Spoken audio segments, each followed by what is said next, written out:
नमस्कार। एक सवाल है, स्टॉक मार्केट में प्रॉफिट ये बनता कैसे है? सिर्फ टेक्निकल एनालिसिस से या इसके पीछे हमारी साइकोलॉजी और शायद ग्रहों का भी कुछ हाथ है? तो चलिए आज प्रॉफिट के इसी प्रश्न को सुलझाते हैं।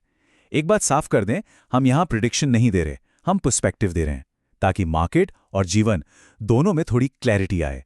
तो सोचिए, एक शो चल रहा है और होस्ट मिस्टर मेहता कहते हैं, आज मेरे साथ स्टूडियो में है वो व्यक्ति जो स्टॉप लॉस को भी शनि की दृष्टि बोलते हैं, पंडित त्रिलोकनाथ शास्त्री जी।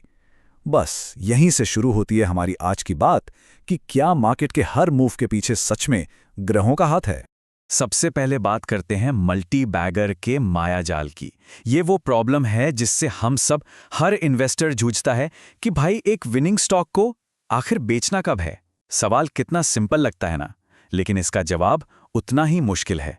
तो मिस्टर मेहता पंडित जी से पूछते हैं, पंडित जी एक बात समझाइए, ये क्या चक्कर है? जब स्टॉक 2x हो जाता है तो इन्वेस्टर कहता है अरे अभी तो जर्नी शुरू हुई है, और वही स्टॉक जब 50% गिरता है तो कहते हैं ये तो लॉन्ग टर्म है। आखिर इसके पीछे कौन सा ग्रह बैठा है? और सुनिए पंडित जी का जवाब कितना गहरा है। वो कहते हैं, मिस्टर मेहता, ये राहु और जुपिटर की लड़ाई है। एक तरफ है राहु जो कहता है और चाहिए, लालच, और दूसरी तरफ है जुपिटर, ज्ञान, जो कहते हैं बस संतोष करो। समस्या पता है क्या है? प्रॉब्लम यह है कि लोग राहु की वेबिनार तो अटेंड कर लेते हैं पर जुपिटर की करते ही नहीं। अब देखिए, पंडित जी की इसी बात को अगर हम बिहेवियरल फाइनेंस की आंख से देखें तो ये पूरा लूप साफ साफ दिखता है। देखिए होता क्या है, पहले थोड़ी सी सक्सेस मिलती है, फिर उम्मीदें आसमान छूने लगती हैं, फिर हम और ज्यादा और बड़ा रिस्क लेने लगते हैं। इसके बाद एक चीज हावी होती है, नैरेटिव बायस। मतलब हम सिर्फ वही सुनना चाहते हैं जो हमें अच्छा लगता है, जो हमारी स्टोरी को सपोर्ट करे। और एंड में मार्केट गिरता है और लगता है ड्रॉडाउन शॉक, और फिर यह साइकिल वापस शुरू हो जाता है।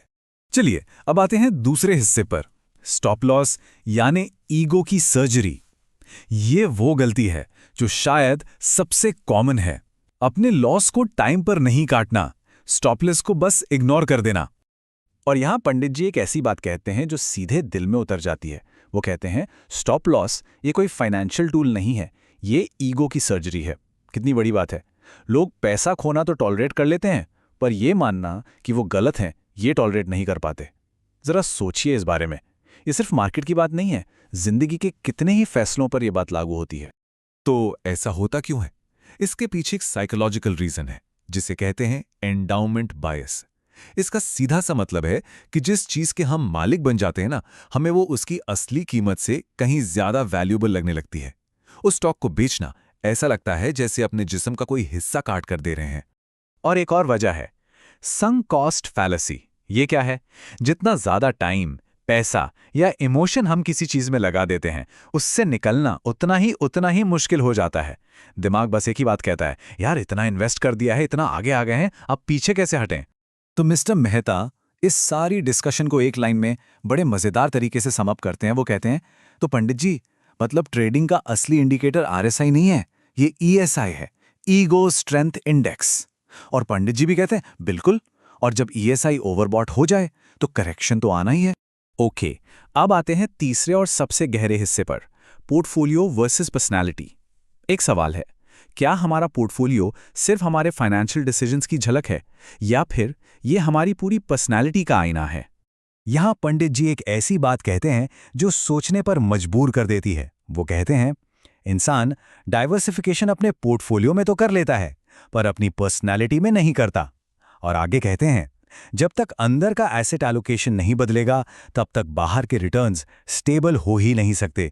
मतलब साफ है, एसेट क्लास बदलने से पहले अपना थॉट क्लास बदलना जरूरी है। और ये देखिए, ये मार्केट और लाइफ का पैरेलल कितना खूबसूरत है। एक तरफ है मार्केट का बिहेवियर, दूसरी तरफ है आम जिंदगी। मार्केट में प्रॉफिट बुक ना करना ये ठीक वैसा है जैसे लाइफ में ये ना मानना कि ग्रोथ का एक स्टेज अब पूरा हो चुका है।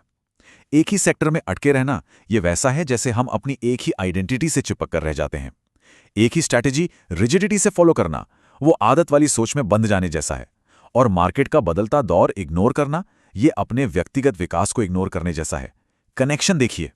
तो आखिरी हिस्सा, मुक्ति के 3 सूत्र। ठीक है, आखिर में इतना सब कुछ है तो सवाल ये उठता है कि इस साइकोलॉजिकल चक्रव्यूह से बाहर कैसे निकला जाए। पंडित जी इसके लिए 3 सिंपल सूत्र बताते हैं जो मार्केट और जीवन दोनों में मुक्ति का रास्ता दिखा सकते हैं। पहला सूत्र, एंट्री के लॉजिक से ज्यादा एग्जिट का डिसिप्लिन जरूरी है। सिंपल, मतलब किसी भी स्टॉक या सिचुएशन में एंटर करने से पहले ये क्लियर होना चाहिए कि इससे बाहर कब और कैसे निकलना है, क्योंकि अनुशासन यानी डिसिप्लिन ही असली कैपिटल है। दूसरा सूत्र, प्रॉफिट से भी बड़ा होता है ग्रैटिट्यूड, यानी कृतज्ञता। मतलब जो मिला है उसके लिए शुक्रगुजार होना। हमेशा और चाहिए के पीछे भागने से कहीं बेहतर है। याद रखिए, संतोष वो दौलत है जो बैलेंस शीट में नजर नहीं आती।